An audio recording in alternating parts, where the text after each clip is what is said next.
Hello, today is Wednesday, August 30th, 2017. I'm Sharon Dingus, and I'm here to share with you another ray of light. I'm coming to you from Acres for Art and Enlightenment, home of AwakeningLight.net and Red Dog Creations Art Studio.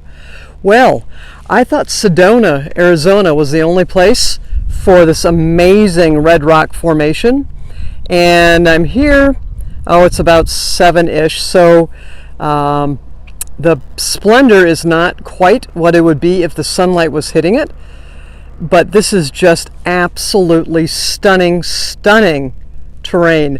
So tomorrow I hope to come here and enjoy a little bit of this. This is the Red Cliff National Conservation Area, and the RV camp that I'm at tonight, and I'm actually going to stay tomorrow night. Believe it or not, I'm going to stay here for 2 nights, and actually one, chill out, and 2, actually try out this whole concept of truly working from a mobile perspective.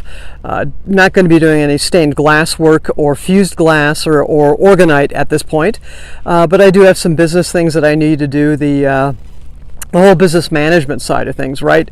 There's the whole paperwork side and things like that. But today, as I was driving, it was about 8 hours on the road. I think I covered about 450 miles, and I'm just going to turn just a little bit more so you can see more of the landscape, and I'll try not to get you too dizzy, nor myself too dizzy, as we look at this gorgeous scenery. And I'll flip around to this other side too. This is West Zion area, just really pretty.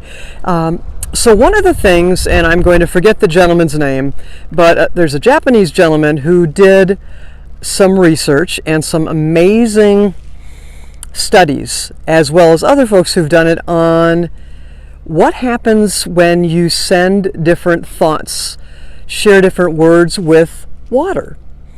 And if you, say, fill a glass with water, and then you put it in the freezer, and you place underneath the glass while it's freezing the word love, beautiful crystal formations will be created. Conversely, if you direct hatred towards a glass of water, when it freezes, the crystals are just all skewed. They're not the beautiful symmetry. They just look horrid. And the study is, it covers many different things, and right now I don't recall the name of the Audible book that I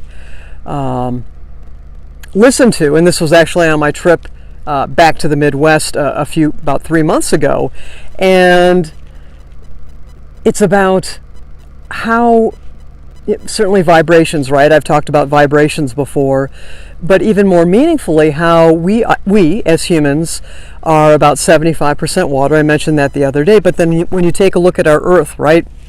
When you take a look at all of our oceans, when you take a look at the plant material that's out here, when you take a look at anything, pretty much that's food, animals, plants, obviously water formations, it's water, and it picks up on this. Likewise, clouds, right? We all know clouds are water crystals, and that's where we get rain. In fact, it was interesting, it actually rained. Ran into some rain today while driving, which was pretty spectacular, and it actually sprinkled a little bit when I got here.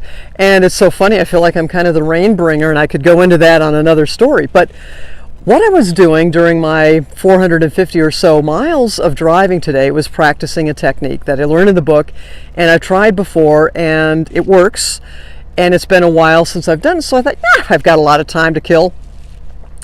Is if you send loving intentions to a cloud, start with a small cloud, and you ask it to disperse in a very loving manner, and focus energy on it, you're going to think it's crazy unless you try it.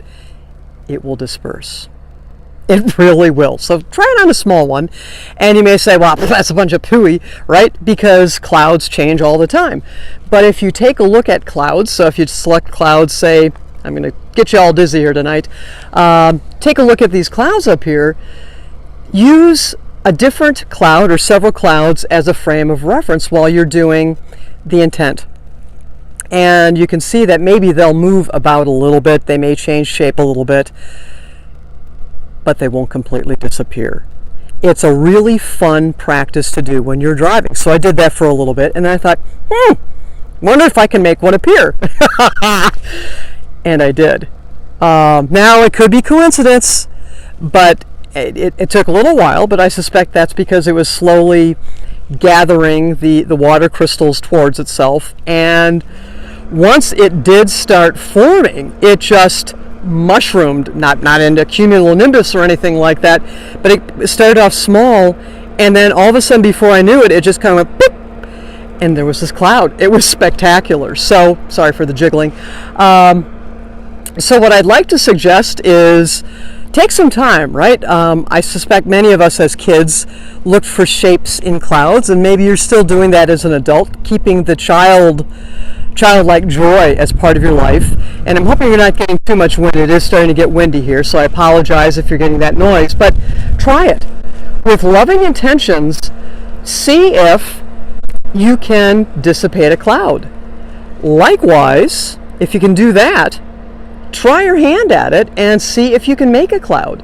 And I don't want, and I say this with the most love possible, and the timing of this message may be absolutely inappropriate, but I'm going to say it anyhow, because what's going on in Texas, this amazing flooding, this catastrophic flooding, the loss of homes and lives and everything else that's going on with it, right? It's very, very serious. But just the loving intentions of either dissipating clouds or creating clouds leaves me wondering if there is some sort of an energetic practice that can be developed that may already exist, where a group of like-minded, loving people can actually do good with cloud formations or with rain. And I go back to, again, indigenous peoples, right? I'm here in a place where I suspect quite a few existed over the years, that the whole concept of a rain dance, right, is bringing that in, that intention to actually create rain, especially in this desert-like climate. So I leave you with that thought of send some love to the clouds to either create or dissipate. Thank you for taking the time to watch. I send you blessings, love, and light as you go about your day.